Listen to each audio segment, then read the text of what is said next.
Bismillahirrahmanirrahim, dear students. Second year physics, chapter number 12, current electricity.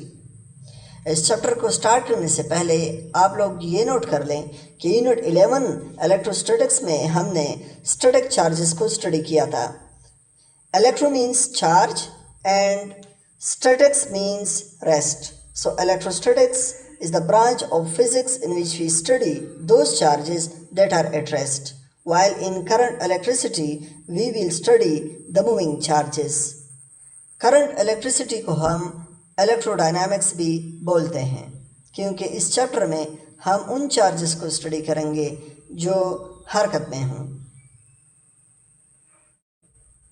Unit 12 को अच्छी तरह समझने के लिए ये ज़रूरी है कि आप लोग यूनिट 11 को देख लें, उसको स्टडी कर लें. यूनिट 11 के टोटल 8 वीडियोस मैंने अपने यूट्यूब चैनल पर अपलोड कर दी हैं. आप लोग उनको देख लें, समझ लें और उसके बाद यूनिट 12 को स्टार्ट कर लें. सबसे पहले स्टडी करंट की definition. The continuous flow of free electrons is called study current. The directed flow of electron is called electric current. ये दो डिफिनीशन आप लोग नोट कर लें. इसके अलावा कन्वेंशनल करंट की डिफिनीशन भी आप लोग नोट कर लें. Conventional current is the current that flows from positive terminal to the negative terminal of the cell through the circuit. 3 definitions हो गए. इसके बाद कंडक्टर की definition. Those substances which have larger number of free electrons will permit current flow easily. Such substances are called conductor. For example, copper, zinc, silver, aluminum.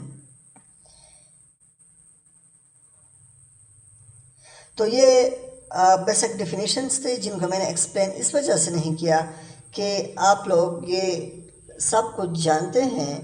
Time short है तो to the point काम करेंगे, ठीक है. ये जो page 64 है ये बहुत ज़्यादा इम्पॉर्टेंट है, ठीक है.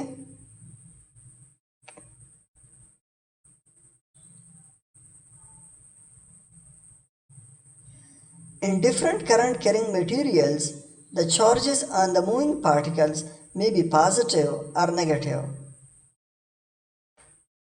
In metals, the moving charges are always electrons or negative charge, while in gases, the moving charges are negative and positive ions.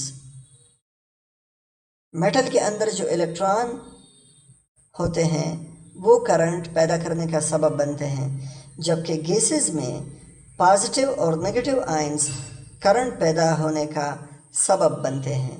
ये 2 पॉइंट्स आप लोग नोट कर लें.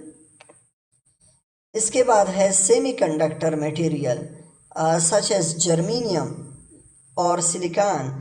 Conduction is partly by electrons and partly by motion of vacancies or holes. Semiconductor material के अंदर जो current पैदा होता है उसका कुछ हिस्सा इलेक्ट्रॉन की वजह से, जबकि बाकी हिस्सा मोशन ऑफ वैकेंसीज या होल्स की वजह से पैदा होता है.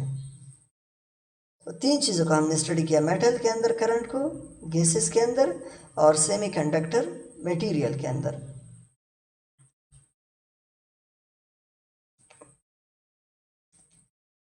अब करंट की एक मैथमेटिकल डिफिनीशन हम पढ़ते हैं. I is equal to Q divided by T. Q shows charge and T shows time, while I shows current. If a net charge Q flows through an area in a time t, the current I is Q divided by T. The charge Q is measured in coulombs and time t in second. ठीक है. t time में जितना charge flow करेगा वो हमारे पास current के बराबर आएगा. अब अगर आप करंट का यूनिट देखें तो ऊपर कूलम है और नीचे सेकंड है, तो कूलम पर सेकंड को हम यूनिट ऑफ करंट कहते हैं और इसका दूसरा नाम है एम्पियर. तो 1 एम्पियर करंट किस चीज़ के बराबर होगा? जब 1 सेकंड में 1 कूलम चार्ज किसी भी सर्किट के अंदर फ्लो कर ले तो हम ये कहेंगे कि 1 एम्पियर करंट इस वायर के अंदर फ्लो कर रहा है। Milliampere is the smaller unit of current. Microampere is also the smaller unit of current. ठीक है, 1 milliampere 10⁻³ ampere. Microampere is equal to 10⁻⁻6 ampere. Current is a scalar quantity.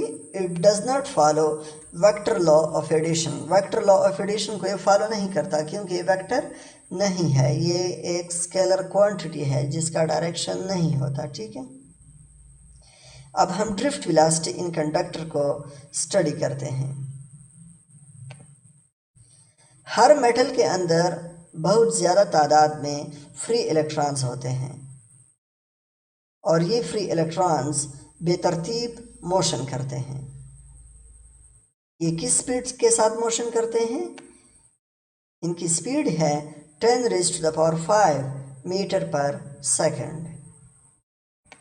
लेकिन चूंकि ये motion बेतरतीब होती है, इस वजह से इस मोशन की वजह से करंट पैदा नहीं होता।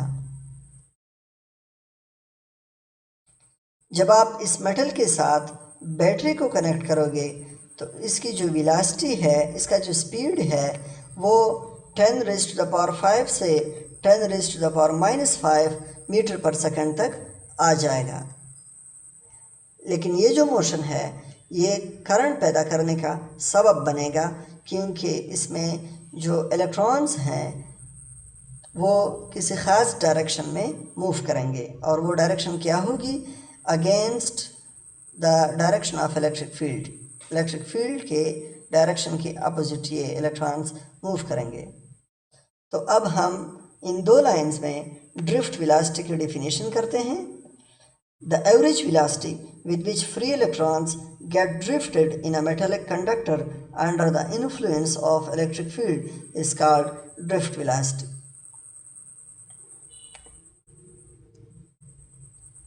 बाकी आप लोग डायग्राम देख रहे हो।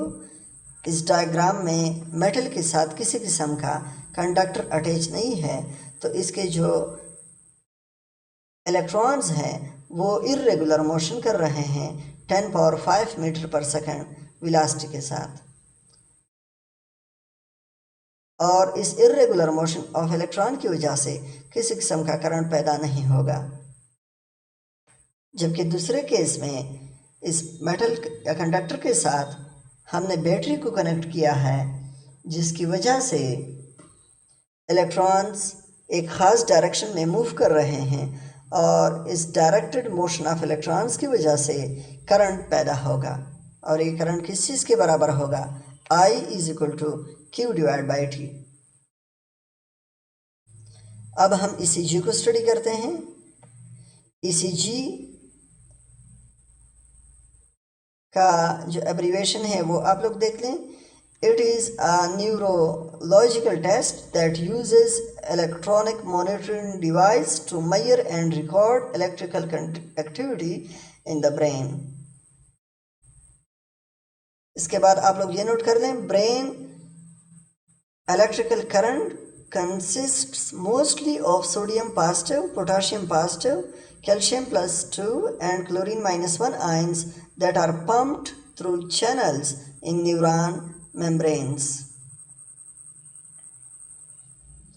तो ये चीज़ आप लोग नोट कर लें।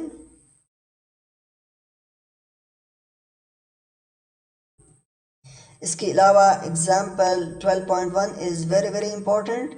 इसमें आपको नंबर ऑफ इलेक्ट्रॉन्स गिवन हैं।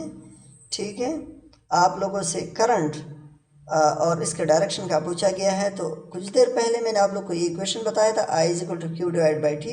लेकिन चैप्टर नंबर 11 में हमने ये कहा था कि Q = NE। तो Q की जगह पे आप लोग NE पुट कर लें और T अपनी जगह पे आ जाएगा। ठीक है, तो N आपके पास है 10⁻18। E is the elementary charge. ठीक है, जिसकी वैल्यू गिवन है, तो आपके पास करंट आ जाएगा।